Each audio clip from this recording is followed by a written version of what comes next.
I want to tell you about the woman who stood in my parlor with exactly 17 cents in her purse and tears streaming down her beautiful face. She looked at me with eyes that held both desperation and defiance and said something I will never forget. She said, "Mrs. Shinn, I know I shouldn't spend this last bit of money. Every sensible person in my life has told me to hold on to every penny. But something inside me is screaming that holding on is exactly what's killing me." That woman understood something most people spend their entire lives refusing to see. She understood that fear makes you grip your money so tightly that you strangle the very life force out of it. And when you strangle the life force out of your money, you strangle the life force out of yourself. Let me be very clear about what I'm going to share with you today. This is not about being reckless. This is not about pretending you have money when you don't. This is about understanding a fundamental law of the universe that I have watched transform lives for decades. It's a law that sounds completely backwards to the rational mind, yet it works with such perfect precision that once you've seen it in action, you can never unsee it. Here's the truth that nobody wants to hear. Every single time you make a financial decision from fear, you set into motion a chain reaction that brings you exactly what you're afraid of. Every time you hold on to money with a clenched fist and a racing heart, you are literally speaking to the universe in the language of lack. And the universe, being the perfect mirror that it is, reflects that lack right back to you in ways that feel like punishment but are actually just perfect law in action. But here's the equally powerful truth that can change everything starting this very moment. When you spend money with joy, with faith, with the absolute knowing that it's going to circle back to you multiplied, you set an entirely different chain reaction into motion. You speak the language of abundance. You become a channel instead of a dam. You let the river flow through you instead of trying to capture it in your desperate hands. And what happens when you speak this new language? Everything shifts. The universe leans in. It's been waiting for you to stop begging and start claiming. I've watched this pattern repeat itself thousands of times. A woman comes to me, her voice trembling, telling me she needs money for rent. She's afraid. She's desperate. And that desperation? It's a repellent. It pushes away the very thing she's crying out for. I tell her, "Stop asking for rent money. That's too small, too specific, too wrapped in fear." She looks at me like I've lost my mind. But then, I teach her to say, "Infinite Spirit, open the way for my right supply. Let all that is mine by divine right now reach me in perfect ways." Not begging, not explaining why she deserves it, not listing her bills and her struggles, just claiming what's already hers in the invisible realm. And you know what happens? Within days, sometimes hours, the money shows up. Not always from where she expected, not always in the amount she calculated, but always enough, always on time. The universe has better math than we do. This is the secret they don't teach you in school. You're not trying to get something from a reluctant universe. You're accepting delivery of what's already yours. There's a vast warehouse in the invisible with your name on countless packages, and you've been refusing to sign for them because you didn't think you were worthy of express delivery. Every word you speak is a signature. Every thought is a shipping address. You've been sending everything to Not Good Enough Street and Maybe Someday Avenue. Start sending it to where you actually live. Right here, right now. In your present reality, the woman who needs rent money, she stops vibrating at the frequency of lack. She stops rehearsing her poverty in every conversation. She stops explaining to her friends how broke she is because every explanation is an affirmation, and every affirmation is a prayer. She begins to walk differently, talk differently. Even the way she handles the $3 in her purse changes. She treats those $3 like they're 3,000 because she knows the universe is watching how she honors what she already has. This isn't pretending. This isn't fake it till you make it nonsense. This is alignment. This is tuning your radio to the frequency that's already broadcasting your abundance. The station never went off the air. You were just listening to static. Now, I want to address something that trips people up constantly. They say, "Florence, I'm affirming, I'm visualizing, I'm doing the work, but nothing's happening." And I always ask the same question. Are you doing it with desperation or with trust? Because here's what most people don't understand. The energy behind your words matters infinitely more than the words themselves. You can speak the most beautiful affirmations, but if underneath them, you're clenching with fear, if you're affirming from a place of please, please, please let this work because I'm terrified it won't, then you're broadcasting two contradictory signals simultaneously. It's like pressing the accelerator and the brake at the same time. The universe doesn't know which instruction to follow, so you stay exactly where you are, engine roaring, going nowhere, wondering why the method isn't working. The secret, and I do mean the real secret, is to affirm from a place of already having, not from wanting, not from needing, from having. From the consciousness that it's already done in the spiritual realm, and you're simply waiting for the physical manifestation to catch up. When I say God's ways are ingenious, His methods are sure, I'm not asking God to figure out how to make something happen. I'm acknowledging that it's already figured out. The pathway is already cleared. I just can't see it yet from my limited human vantage point. Think of it like this.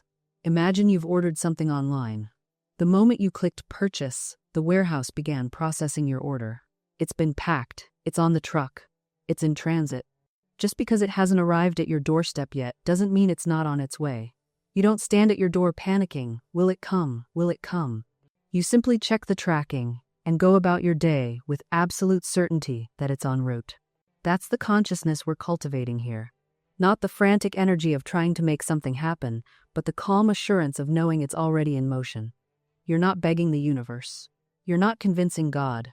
You're aligning yourself with what already exists in the realm of infinite possibility. Think of it this way. When you declare, I am prosperous, you're not trying to change your bank account in this moment. You're changing the mental atmosphere in which you operate. You're shifting the soil in which your future grows. I once knew a woman who was barely scraping by. Every bill was a source of panic. Every unexpected expense felt like a catastrophe. And yet, she began to speak differently. Not with fake enthusiasm, but with quiet certainty. She would say, money flows to me easily and constantly. She didn't say it to convince herself. She said it because she decided it was true on a level beyond what her eyes could see. Within months, opportunities she had never noticed before became visible. A former colleague reached out about freelance work. She found money she'd forgotten in an old account. A refund came through that she'd written off as lost. Were these miracles? No. They were the natural result of a mind that had stopped blocking its own good. You see, most of us walk around with invisible walls we've built with our own words. I can't afford that. Money is so hard to come by. I'm just not lucky with finances. Every time you speak these things, you're laying another brick, another barrier between you and the prosperity that is your spiritual birthright. But when you change your speech, you start dismantling those walls, brick by brick, word by word. Now, let me be clear about something important. This isn't about denying reality. If your bank account shows a certain number, that number is what it is in this moment. I'm not asking you to pretend otherwise. What I'm asking you to do is stop giving that number the power to dictate your future. Stop letting it be the final word on who you are and what you're capable of receiving. The number in your account is history. It's a record of past thinking, past believing, past speaking. But your words today, they're writing tomorrow's record. This is why affirmations work, not because they're magic spells, but because they're training wheels for a mind that has forgotten how to think abundantly. You're reconditioning yourself. You're teaching yourself a new language. The language of faith instead of fear. The language of expectancy instead of dread. And here's what I've discovered. The more you practice this language, the more fluent you become. At first, affirming abundance when your bank account is empty feels like lying. Speaking wellness when your body aches feels like denial. But you're not lying, and you're not in denial. You're choosing which reality you're going to feed with your attention. Because there are always two realities present, the visible and the invisible, the formed and the forming. Most people live exclusively in the formed world. They only believe what they can see and touch. But you and I, we're learning to live from the invisible realm where everything already exists in potential, waiting for our faith to give it form. Think of yourself as a gardener. You plant a seed in dark soil. For days, weeks even, you see nothing. Did the seed disappear? Did you waste your time? No. Beneath the surface, in the invisible realm of the soil, magnificent transformations are occurring. Roots are spreading. Life is organizing itself. And one morning, you see a green shoot breaking through. That's how manifestation works. There's always a gestation period between planting and harvest, between speaking the word and seeing the form. And this is where most people lose faith. They plant the seed on Monday, check on Tuesday, see nothing on Wednesday, and by Thursday they're digging it up to see if it's working. Your job is to plant the seed, speak your word, make your declaration, hold your vision, and then tend the garden. Water it with gratitude. Weed out doubts. Protect it from the frost of other people's negativity. And trust the process. I remember a woman who came to me completely overwhelmed by debt. She couldn't see any way out. We began with a simple affirmation: my supply comes from God, and God's supply is unlimited and immediate. She resisted at first. But Florence, the bills are real. The collectors are calling. How can I pretend this isn't happening? I told her what I'm telling you. We're not pretending it isn't happening. We're refusing to let what's happening have the final word. There's a difference. You acknowledge the present circumstance, but you don't bow to it. You don't give it authority over your future. She began speaking her word morning and night. Within 2 weeks, an unexpected refund arrived. A month later, a job opportunity she'd applied for months earlier suddenly came through. Within 6 months, she was completely debt-free. Not through magic, through alignment. When you change your inner conversation, you change your outer circumstances. It's law. I want to share something with you that might sound bold, but I've seen it proven time and time again. Your word is your wand. Every statement you make is either casting a spell of abundance or a curse of limitation. Listen to yourself for 1 full day. Really listen. Notice how often you speak defeat. I can't afford that. I'm always struggling. Nothing ever works out for me. These aren't observations, they're invocations. You're calling these experiences into being. Now, here's where it gets interesting. Most people think they're just being honest, being realistic. But what you call realism, I call hypnosis. You've been hypnotized by appearances, by past experiences, by the collective fear around you. And every time you speak from that place, you're deepening the trance. I knew a woman who would say every single month, "I never have enough." She'd say it casually, like she was commenting on the weather. And month after month, she'd come up short. The bills would exceed the income. The unexpected expenses would arrive. She thought life was happening to her, but life was responding to her. One day, I stopped her mid-sentence. "What if," I asked, "you're ordering from the universe like you order from a menu?" She looked at me like I'd lost my mind, but I persisted. "You keep ordering scarcity. You keep saying, 'I'll have the struggle, please,' with a side of not enough. And the universe, which doesn't argue, simply says, 'Your order is ready.'" It took her weeks to even hear herself. The pattern was so automatic, so deeply grooved, that it had become invisible. But once she caught it once, she started interrupting that loop, everything shifted. She began to say, even when it felt absurd, "I am abundantly supplied," not as a lie, but as a decision, as a new order placed with the universe. Within 2 months, money came from directions she hadn't anticipated. A past debt was repaid. An opportunity emerged. Her income increased. Nothing about her skills had changed. Nothing about the economy had shifted.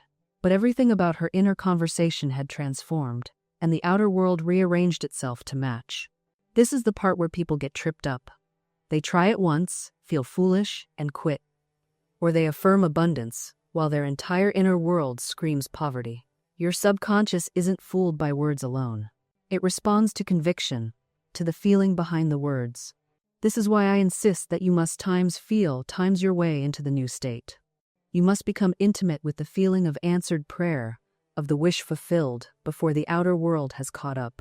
This is where most people stumble. They wait for conditions to change before they allow themselves to feel differently. But that's putting the cart before the horse.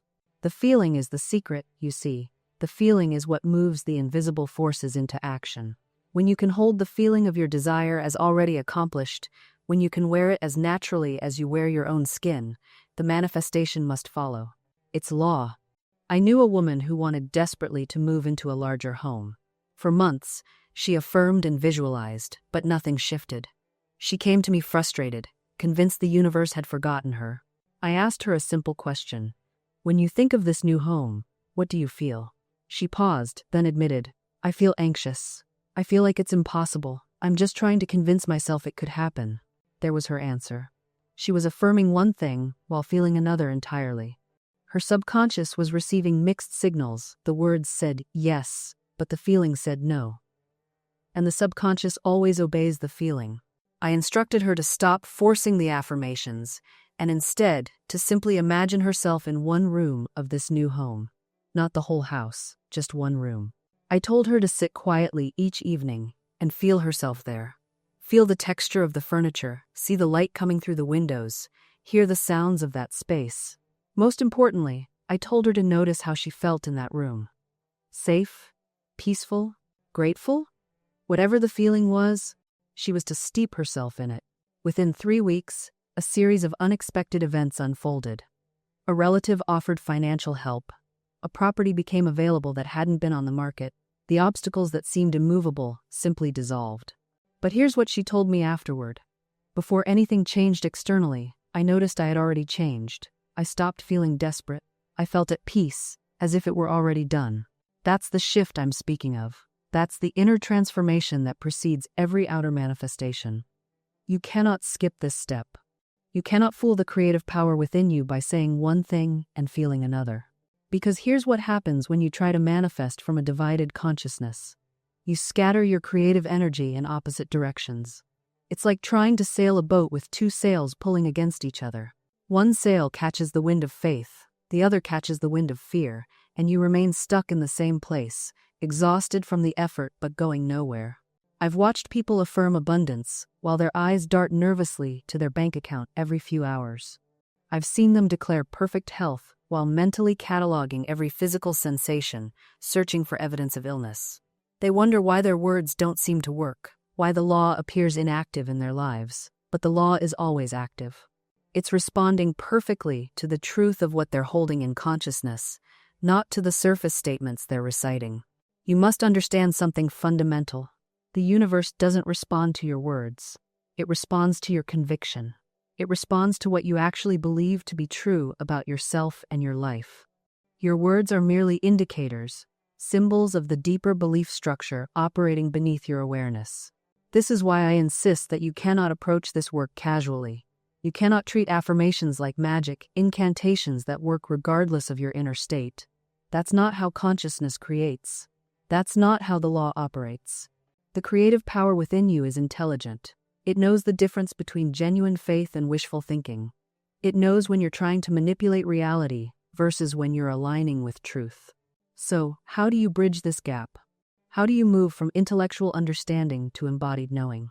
You begin with rigorous self-observation. You watch your thoughts the way a scientist observes an experiment. When you make an affirmation, you notice immediately what arises in response. Does doubt creep in? Does fear flutter in your stomach? Does your mind immediately present counter-evidence? Don't judge these responses. Simply observe them. Because awareness is the beginning of transformation. You cannot change what you refuse to see. Most people never get anywhere because they're so busy performing positivity that they never acknowledge the deeper patterns running their lives. I had a student once who affirmed prosperity daily, but lived in constant anxiety about money.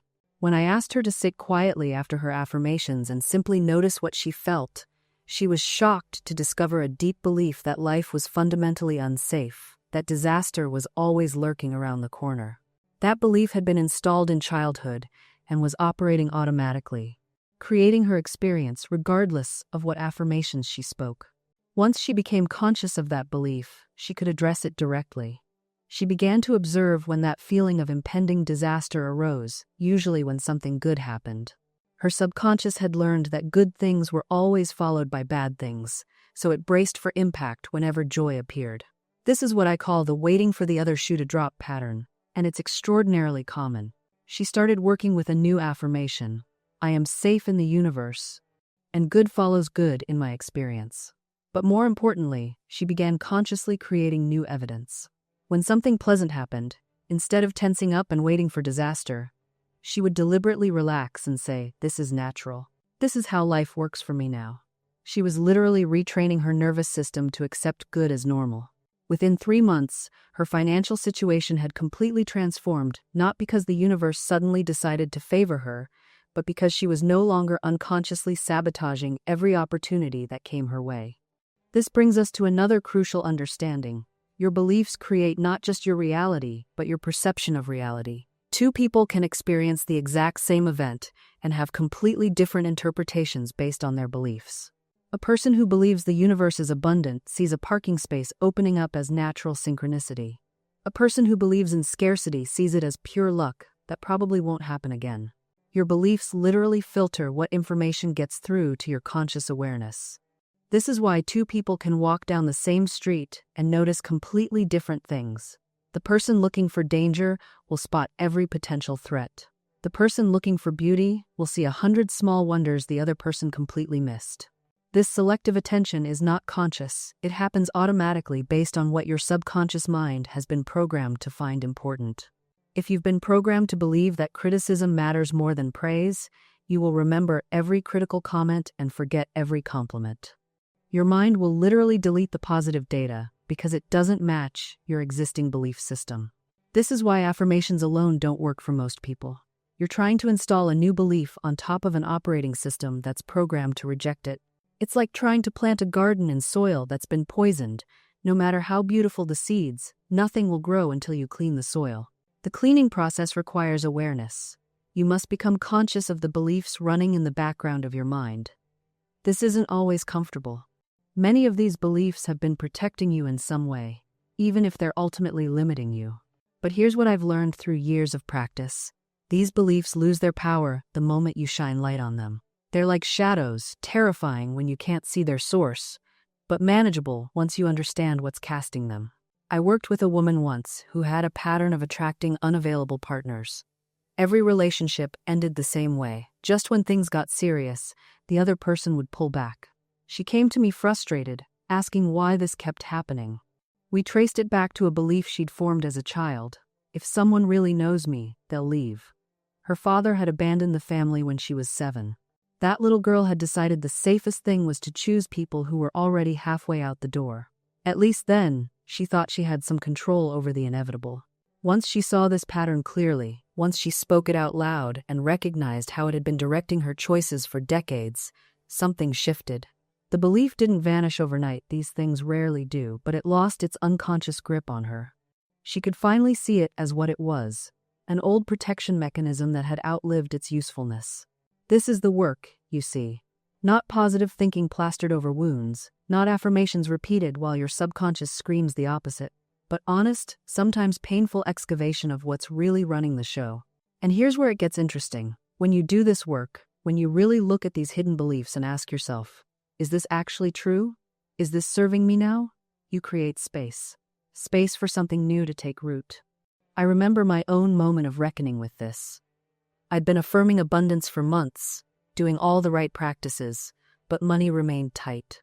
One night, frustrated and exhausted, I asked myself, what do I really believe about money?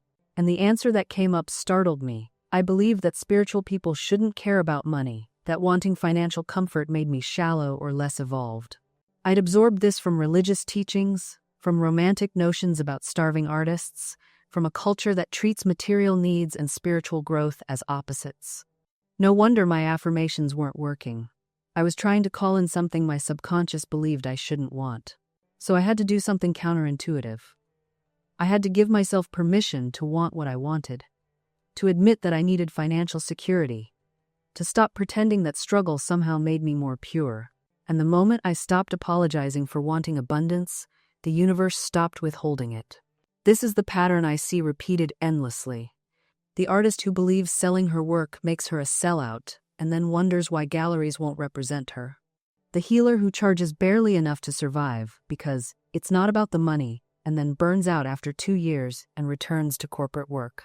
The writer who never finishes his book because deep down, he's terrified that success would make him shallow.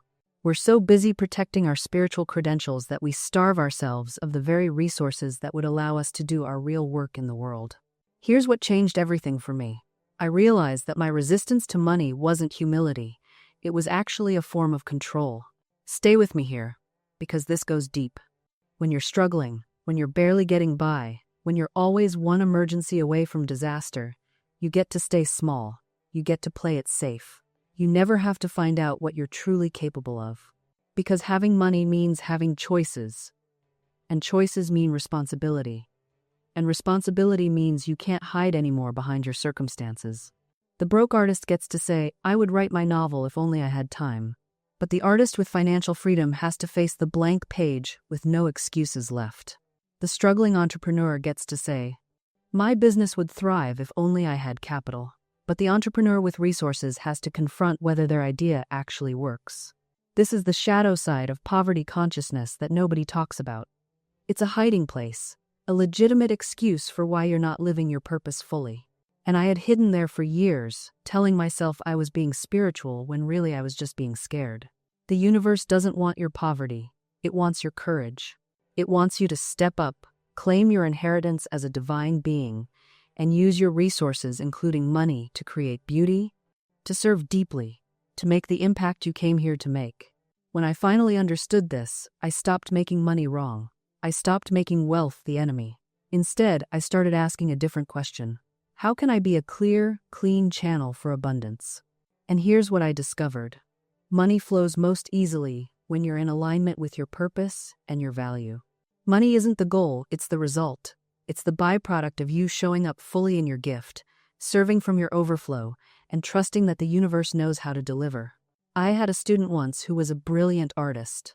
She created the most beautiful paintings full of light, emotion, depth, but she was broke, constantly stressed, living off credit cards. And when I asked her how much she charged for her work, she looked at me like I'd insulted her. I don't do it for the money, she said. I do it for love. And I said, then why are you so stressed about money? She didn't have an answer. So I asked her another question. If someone handed you $10,000 right now, would you stop painting? Of course not, she said. I'd paint more. Then the money isn't the issue, I told her. The issue is that you've made a vow of poverty in the name of purity. You've decided that to be spiritual, to be authentic, to be true to your art, you have to struggle. And that's not love. That's pride disguised as humility. It took her a while to let that sink in. But when she did, everything shifted. She raised her prices. She stopped apologizing for her value. She started treating her art like the sacred gift it was, and she started allowing herself to be compensated accordingly. Within 6 months, she'd sold more work than she had in the previous 3 years combined. That's what happens when you stop resisting the flow. You see, money is energy, and energy follows intention. If you intend to struggle, you will. If you intend to prove how humble you are by staying small, the universe will oblige. But if you intend to be a vessel, a wide-open channel for good, then money will move through you like water through a river. And here's the secret most people miss. You don't get paid for your time. You get paid for your transformation. You get paid for the problem you solve, the clarity you bring, the shift you create in someone's life. That's why 2 people can do the same job and get paid completely differently. It's not about hours, it's about impact. And here's what most people miss. You're already creating value. You're already solving problems. You're already making an impact in someone's life, whether you're aware of it or not. The mother who raises her children with intention and love is creating immeasurable value. She's shaping the consciousness of the next generation. The friend who listens without judgment, who holds space for someone's pain, that person is creating value. The artist who makes something that helps someone feel less alone, that's value. But we've been conditioned to only recognize value when it comes with a paycheck, a title, a metric, and that's where we lose our power. Because the universe doesn't operate on that system. The universe responds to consciousness, to energy, to the quality of what you're putting out into the world. And when you start recognizing your own value, not because someone else validated it, not because you got promoted or praised, but because you know it intrinsically, everything shifts. I once knew a woman who worked in customer service. She hated her job. She felt undervalued, underpaid, invisible. Every day felt like a drain. But then something changed. She started seeing her role differently. She realized that she had the power to shift someone's entire day. One kind word, one moment of genuine care, and she could turn someone's frustration into relief, their anger into gratitude. She didn't change her job, she changed her consciousness about her job. And within 6 months, she was promoted, then promoted again. Then offered a position in a completely different department, one she didn't even know existed, making twice what she'd been making before. Did the job change? No. Her awareness of her value changed. and the universe reflected that back to her. This is what I mean when I say, you don't need to convince anyone of your worth. You need to embody it so completely that the world has no choice but to respond. And when you do that, when you stop performing your value and start being it, opportunities you couldn't have imagined start appearing. Doors you didn't even know were there swing open. People you've never met start recommending you. Money flows in from unexpected sources because you're no longer blocking it with doubt, with neediness, with the desperate energy of trying to prove yourself. You're simply standing in your truth, and the universe is matching that frequency. This is what I call living from the invisible. You're no longer scrambling in the visible world, trying to manipulate outcomes, trying to force doors open. You're working from the realm of pure consciousness, where everything already exists in perfect form. You speak your word, you hold your vision, and you let the universe handle the details. And here's what happens when you live this way. Synchronicities multiply. The right person calls at the right time. The perfect opportunity appears in your inbox. A conversation leads to an introduction that leads to the very thing you've been desiring. People start saying, "You're so lucky," but you know it isn't luck. It's law, it's alignment. It's you finally cooperating with the divine plan instead of fighting against it. I want you to understand something crucial. This work isn't about becoming someone different. It's about removing everything that isn't you. You're not building a new self. You're uncovering the radiant, powerful, abundant being that you've always been underneath the layers of fear and conditioning. You're peeling back the false beliefs like old wallpaper, revealing the masterpiece beneath. Think of yourself as a magnificent cathedral that's been covered in dust and cobwebs for years. The cathedral was never damaged, it was just obscured. Your work now is simply to clean the windows, sweep the floors, let the light pour back in. And as you do this inner housekeeping, the outer world transforms to reflect your inner clarity. Every thought you think is either polishing the glass or adding more grime. Every word you speak is either an affirmation of your divinity or a denial of it. This is why vigilance matters. Not the exhausting vigilance of perfectionism, but the gentle, consistent awareness of a gardener tending their plants. You notice the weeds of negative thinking, and you simply pluck them out and plant something beautiful instead. Now, let me address something that often troubles people on this path, the question of time. How long will this take, you ask? When will I see my demonstration? And I say to you, the demonstration is happening now. Every moment you choose faith over fear, you are demonstrating. Every time you speak your word with conviction, something shifts in the invisible realm. The seeds are germinating underground before you see the first green shoot. The universe responds not to your neediness, but to your expectancy. There's a vast difference between begging and claiming. When you beg, you reinforce the consciousness of lack. When you claim, you stand in the consciousness of possession. I've watched people transform their entire financial situation not by working harder, but by shifting from "please give me" to "I thank you for what is mine by divine right." This is why affirmations must be spoken with authority, not desperation. Your word is your wand, but only when wielded with conviction. A half-hearted decree is like planting a seed and immediately digging it up to see if it's growing. You must plant it, cover it with faith, water it with gratitude, and then leave it alone to do its perfect work beneath the surface. I knew a woman who had been trying to demonstrate prosperity for years, with no results.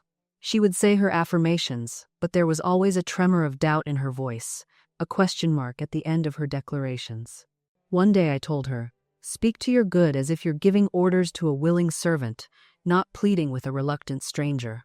She began to say, "Infinite Spirit, open the way for my immediate supply. Let all that is mine by divine right now reach me in great avalanches of abundance." But this time, she said it like she meant it. She said it like a queen addressing her kingdom. Within 2 weeks, money came to her from 3 unexpected sources.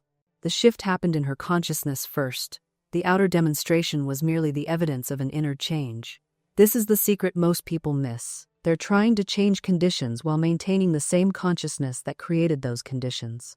It cannot be done. You must first embody the consciousness of the thing you desire, and then the thing itself has no choice but to appear. So, as we come to the close of our time together, I leave you with this. Your life is your looking glass. What appears there is simply showing you what you've been holding in consciousness. If you don't like what you see, don't fight the reflection. Change what you're projecting. Turn within. Speak your word with power. Expect your good with unwavering faith. And remember always, there are no delays in divine mind. What is yours is already prepared, already perfect, already on its way.